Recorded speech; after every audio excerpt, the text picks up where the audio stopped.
Bismillahirrahmanirrahim. Assalamualaikum warahmatullahi wabarakatuh. Teman-teman yang soleh dan soleha, bertemu lagi bersama Ustazah Herlina Mustika Wahid atau biasa dipanggil Ustazah Lina. Kali ini kita akan masuk kepada pembelajaran keempat ya teman-teman, dalam materi IPA dan juga BINA. Di materi IPA dan BINA ini kita akan membahas tentang macam-macam kelainan pada organ gerak pasif atau tulang dan kelainan gangguan atau penyakit otot manusia. Lalu kita akan membahas tentang ide pokok pada suatu paragraf. Teman-teman yang soleh dan soleha, tujuan pembelajaran kita kali ini adalah yang pertama, melalui pembelajaran ini diharapkan teman-teman bisa mengetahui berbagai jenis kelainan tulang sebagai salah satu organ gerak manusia. Lalu, dengan pembelajaran kali ini diharapkan teman-teman bisa mengetahui penderita kelainan tulang dan juga otot. Dan melalui pembelajaran kali ini diharapkan teman-teman bisa mengetahui kalimat utama dan menentukan ide pokok dari sebuah paragraf. Nah, teman-teman yang soleh dan soleha, kita langsung masuk ya kepada materi kita hari ini tentang macam-macam kelainan organ gerak pasif atau tulang. Nah, teman-teman, ternyata tulang kita ini bisa mengalami kelainan loh. Apa saja kelainannya teman-teman? Mari kita kupas ya. Macam-macam kelainan pada organ gerak pasif atau tulang. Yang pertama adalah fraktura atau patah tulang. Yang kedua adalah osteoporosis. Lalu yang ketiga adalah lordosis. Yang keempat adalah skoliosis. Dan yang kelima itu dinamakan dengan kifosis. Kita bahas yuk teman-teman. Yang pertama adalah fraktura.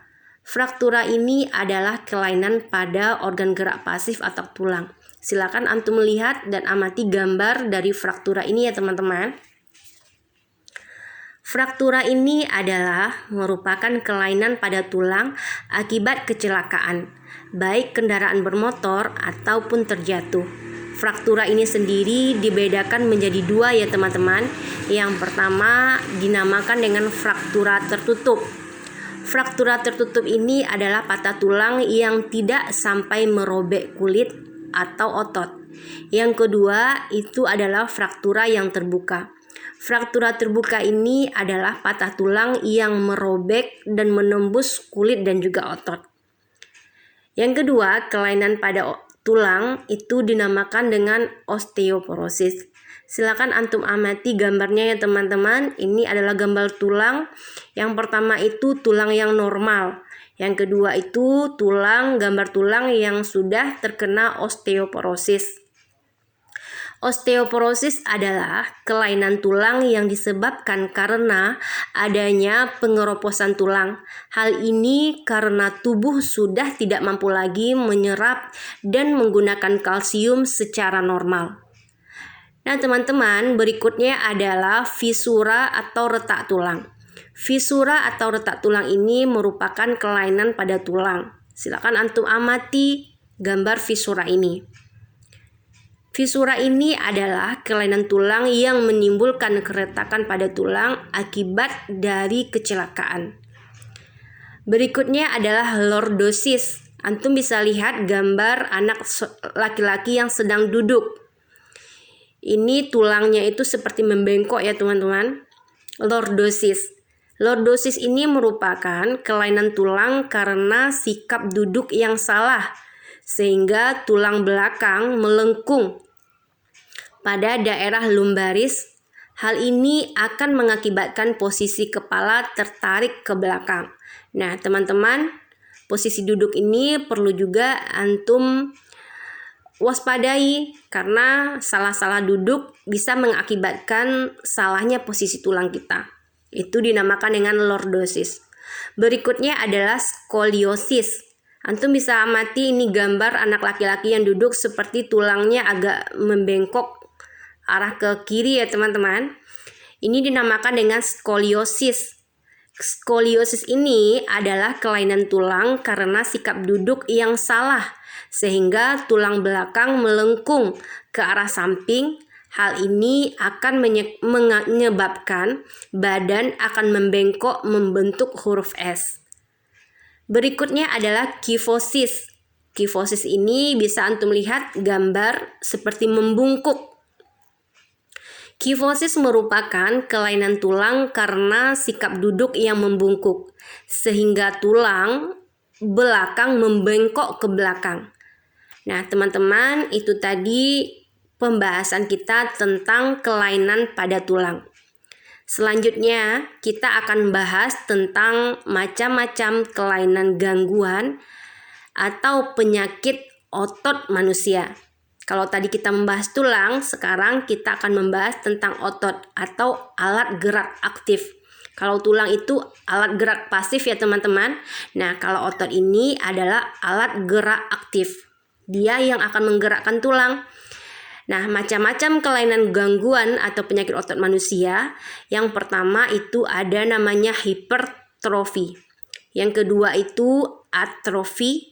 Lalu yang ketiga itu adalah namanya stiff atau kaku leher. Dan yang keempat adalah tetanus. Mari kita bahas ya teman-teman. Silakan antum amati. Gambar yang pertama ini adalah hipertrofi. Antum lihat dua buah lengan ya. Ini adalah gambar otot hipertrofi. Apa itu hipertrofi teman-teman? Ini dia. Hipertrofi adalah kelainan otot yang membesar dan menjadi lebih kuat karena sel otot diberikan kegiatan atau aktivitas yang terus-menerus secara berlebihan. Jadi kalau aktivitasnya berlebihan, maka otot itu akan menguat dan membesar. Berikutnya adalah atrofi. Atrofi ini adalah antum lihat gambar dua tungkai kaki ya teman-teman. Atrofi adalah kelainan otot yang mengecil, melemah, fungsi otot yang menurun. Hal ini disebabkan adanya penyakit polimielitis yang dapat merusak sel saraf pada otot. Nah, yang berikutnya adalah stiff atau kaku leher. Antum bisa lihat gambar, ada gambar yang di sini ditunjukkan dengan warna merah ya teman-teman pada pundaknya seorang laki-laki ini.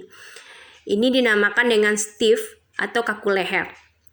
Kaku leher ini adalah kelainan otot karena adanya peradangan otot trapesius leher akibat gerakan yang menghentak secara tiba-tiba atau salah gerak. Berikut yang terakhir adalah tetanus. Antum lihat gambar di sini, ada banyak bakteri yang terkena pada kaki, lalu itu mengakibatkan luka dan terjadilah peradangan. Nah, ini dinamakan dengan tetanus. Tetanus adalah kelainan otot yang disebabkan adanya infeksi bakteri Clostridium tetani. Tetanus menyebabkan otot menjadi kejang-kejang. Nah, teman-teman yang soleh dan soleha, demikianlah pembahasan kita tentang materi IPA, menjelaskan tentang materi kelainan otot dan juga tulang. Mudah-mudahan apa yang Ustazah sampaikan tadi bisa antum serap dan terima dengan baik ya teman-teman. Berikutnya kita lanjut pada pembahasan tentang ide pokok. Silakan disimak ya teman-teman. Ide pokok, antum harus tahu dulu apa itu ide pokok. Ide pokok adalah gagasan yang menjadi dasar pada sebuah paragraf. Apa fungsi dari ide pokok tersebut? Nah, fungsi ide pokok adalah memberikan penjelasan inti suatu bacaan atau paragraf. Ide pokok ini disajikan ke dalam bentuk kalimat utama. Dan kalimat utama yang memuat ide pokok bisa berada di awal paragraf dan juga bisa berada di akhir paragraf. Apa itu kalimat utama teman-teman? Nah, kalimat utama adalah kalimat yang berisi pokok pikiran utama atau ide pokok utama dan menjadi dasar untuk mengembangkan suatu paragraf. Kita lihat ilustrasi berikut ya teman-teman. Di sini ada sebuah paragraf, Lalu setelah itu ada kalimat utamanya dan ada ide pokoknya. Mari kita bahas ya teman-teman. Kalimat utama. Kalimat utama itu ada ide pokok dalam kalimat utama ini. Kita lihat ya, Ustazah punya satu paragraf. Ustazah akan bacakan paragraf berikut ini. Otot disebut alat gerak aktif karena otot memiliki suatu senyawa kimia yang membuatnya dapat bergerak. Pada saat otot yang menempel pada tulang bergerak, otot tersebut akan membuat tulang bergerak. Itu adalah sebuah paragraf. Dalam sebuah paragraf ini akan terdapat kalimat utama. Nah, mari kita lihat di manakah terletak kalimat utamanya. Otot disebut alat gerak aktif karena otot memiliki suatu senyawa kimia yang membuatnya dapat bergerak. Kalimat pertama pada paragraf ini merupakan kalimat utama pada sebuah paragraf tersebut.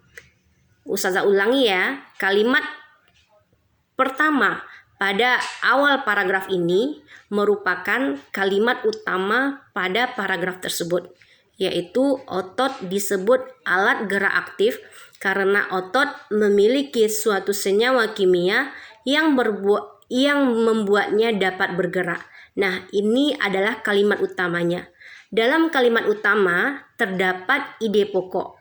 Kalau kalimat utamanya otot disebut alat gerak aktif karena otot memiliki suatu senyawa kimia yang membuatnya dapat bergerak, maka yang menjadi ide pokok dari sebuah paragraf tersebut adalah otot merupakan alat gerak aktif. Nah, teman-teman, cara untuk menentukan ide pokok dari sebuah paragraf yang pertama tentunya membaca paragrafnya dengan teliti dan memahaminya. Lalu yang kedua, setelah kita membaca paragrafnya, maka kita cari kalimat utamanya. Setelah kita menemukan kalimat utamanya, lalu kita tentukan ide pokoknya. Ingat ya teman-teman, dalam kalimat utama terdapat ide pokok suatu paragraf. Teman-teman yang soleh dan soleha, demikianlah materi kita kali ini pada pembelajaran keempat dalam materi IPA dan Bina. Mudah-mudahan apa yang Ustazah sampaikan hari ini bisa antum terima dengan benar, dengan baik ya teman-teman. Dan mudah-mudahan apa yang Ustazah sampaikan hari ini bisa bermanfaat untuk antum ke depannya. Akhir kata dari Ustazah, wabillahi taufik wal hidayah. Wassalamualaikum warahmatullahi wabarakatuh.